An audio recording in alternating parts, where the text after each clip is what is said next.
আজকে আমি জলপাইয়ের আচার বানাবো। এর জন্য 1 কেজি জলপাই নিয়ে নিয়েছিলাম। জলপাইগুলোকে ভালো করে পরিষ্কার করে ধুয়ে এবার সেদ্ধ করতে বসাই দিয়েছি। জলপাইগুলো সেদ্ধ করতে দিয়েছি, সাথে দেব হলো একটু লবণ।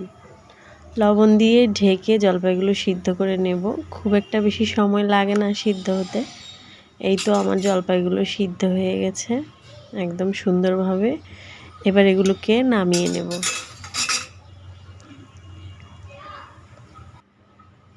তারপরে কড়াইতে সামান্য পরিমাণ একটু সরিষার তেল দিয়ে দেব, আর তেলটা গরম হলে এতে দিয়ে দেব অল্প একটু পাঁচফোড়ন। পাঁচফোড়নটা হয়ে গেছে। এখন সেদ্ধ করে রাখা জলপাইগুলোকে হাত দিয়ে একটু ভেঙে এগুলোকে দিয়ে দেব এই তেলের মধ্যে। দিয়ে হালকা একটু নাড়াচাড়া করব। একটু নাড়াচাড়া করে দিয়ে তারপরে দিয়ে দেব এর মধ্যে পরিমাণ মতো চিনি দিয়ে দেব।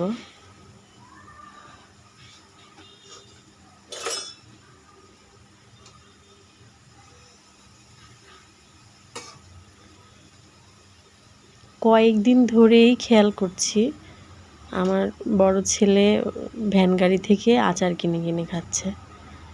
তো ভাবলাম একটু আচার বানিয়ে রাখি ঘরে, ওরা খাবে। তাই এই জলপাইগুলো আসলে আমি নিয়ে এসেছিলাম সারা বছর ডালের সঙ্গে দিয়ে খাওয়ার জন্য, ফ্রোজেন করার জন্য।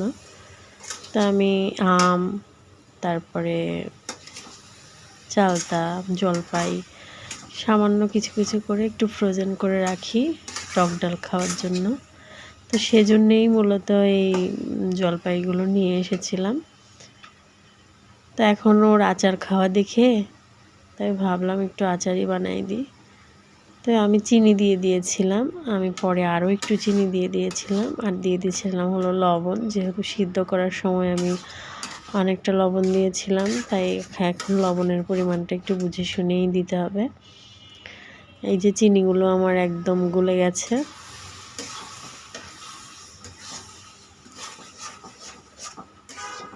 এগুলোকে এইভাবে অনেকটা সময় রান্না করতে হবে, প্রায় 10-15 মিনিটের মতো এইভাবে রান্না করে নিতে হবে। আর বারবার নাড়া দিতে হবে, নিচ দিয়ে যেন পোড়া না লাগে, এরকম করে নাড়তে হবে বারবার করে।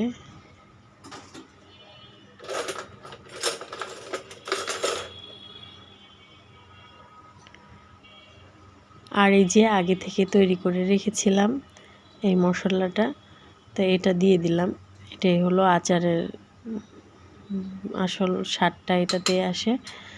তো মশলাটা আমি কম পরিমাণেই দিয়েছি, কারণ আমার ছোট ছেলেও আচার খেতে ভালোবাসে, তাই যেন খুব একটা ঝাল না হয়, এর জন্য আমি সেই পরিমাণেই দিয়েছিলাম। 2 চামচ দিয়ে দিয়েছি। আরও কিছুটা সময় ধরে আচারটাকে আর একটু সময় ধরে জাল করে নেব। তা আমার আচারটা প্রায় হয়ে গেছে। এটা হওয়ার পরে যদি এটাকে সংরক্ষণ করতে চায় তাহলে 1 দিন 2 দিন একটু রোদ্রে দিয়ে শুকাইয়ে তারপর কাচের জারে করে সংরক্ষণ করা যাবে। যদিও আমার এইটুকু খুব একটা সংরক্ষণ করার দরকার হবে না, আমার ছেলেরা খেয়ে ফেলবে।